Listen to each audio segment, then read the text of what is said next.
불만에 관한 고찰. 살다 보면 우리는 참 많은 일들을 마주합니다. 그리고 그 과정에서 우리는 인생이 내 맘대로 되지 않는다는 것을 알게 됩니다. 정말 내 맘대로 되는 일이 하나 없는 것 같습니다. 성공한 사람들의 비결을 묻는 인터뷰를 보면 그들의 공통적인 특징인 열정과 노력 외에도 상당수가 운을 성공의 요소로 뽑는 것을 볼 수 있습니다. 이처럼 우리의 인생은 운이 많은 부분을 좌우합니다. 아주 작은 습관의 힘에서 저자는 인생이 7할이 운이라고 말하고 있습니다. 그리고 나머지 3할은 우리의 노력으로 충분히 바꿀 수 있는 것들이라고 하며 좋은 습관들을 통해 인생의 3할을 가꾸어 나가자고 말하고 있습니다. 물론 너무 좋은 말입니다. 하지만 저는 오늘 여러분들에게 우리가 바꿀 수 있는 3할에 대해서 말하고자 하는 것이 아니라 그 나머지 7할인 운에 대해서 어떻게 받아들일 것인지에 대해서 이야기하고자 합니다. 운은 우리의 삶의 거의 모든 부분에 영향을 미칩니다. 당연하게도 우리의 일, 인간관계, 건강, 그리고 돈 등 우리의 욕구와 관련된 부분에도 영향을 미칩니다.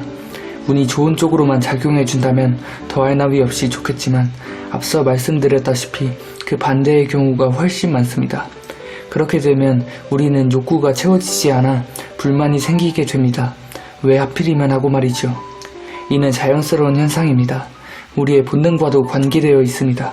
인류는 오래전부터 삶 속에 불편한 것들에 대해 불만을 가지고 민감하게 반응해 왔습니다. 불편한 것들을 발견하고 하나하나 개선해 나가면서 문명화를 거쳤고 결국 현대의 고도 문명에까지 이르게 된 것이죠. 여기까지만 보면 불만은 참 좋은 것 같습니다. 하지만 불만은 이면을 가지고 있는 양날의 검과 같습니다. 불만은 우리에게 발전, 그리고 발전을 통한 성취를 안겨주었지만 스트레스와 마음의 병도 주었습니다.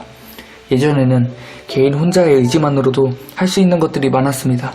집이 필요하면 움막을 혼자서도 지을 수 있었고, 먹을 것이 필요하면 채집을 하거나 농사를 지어서 음식을 마련하는 등 개인의 의지로 자유롭게 살 수 있었습니다. 하지만 현대의 삶 속에서 우리는 혼자서 할 수 있는 일이 많지 않습니다. 분업을 통해 효율적인 사회를 만들었지만 이 때문에 정작 혼자서는 처음부터 끝까지의 과정을 하기가 어려워진 것입니다. 밥을 지으려고 해도 농부, 운송업자, 도매 소매업자, 밥솥 제조회사, 가스공사 등등 수많은 사람의 손을 거쳐야 만들 수 있습니다. 그리고 수많은 사람과 부대끼며 평화롭게 살려고 하니 어쩔 수 없이 어느 정도는 서로의 자유를 법과 규범으로 제한할 수밖에 없었습니다. 이에 더해 높아지는 삶의 질에 따라 다양해지고 심화하는 우리의 욕구는 충족하기가 더욱 어려워졌습니다. 물론 개인의 의지로 충족할 수 있는 욕구도 있지만 그렇지 않은 것들이 훨씬 많기 때문에 우리는 많은 불만을 가지고 살아가게 되었습니다. 그리고 그 불만은 쌓이고 쌓여서 우리에게 무기력감과 우울감도 안겨주게 되었습니다.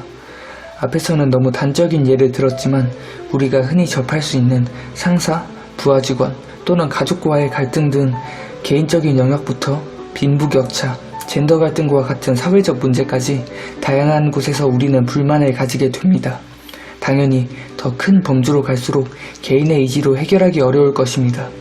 그렇다면 우리는 점점 무기력해지고 우울해질 수밖에 없는가 하면 아니라고 말씀드리고 싶습니다. 우리는 선택을 할 수 있습니다.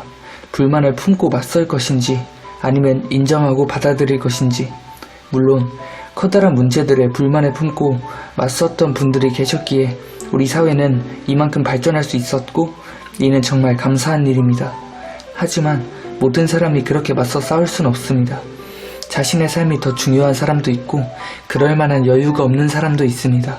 그런 사람들은 받아들이고 먼저 자신이 해결할 수 있는 작은 일들에 집중해야 합니다. 이를 통해 성장과 회복을 도모해서 큰 문제에 맞서 싸울 능력을 길러야 할 것입니다. 꼭 그러지 않더라도 받아들임으로써 그 문제에 대해서 더는 고통받지 않을 수 있습니다.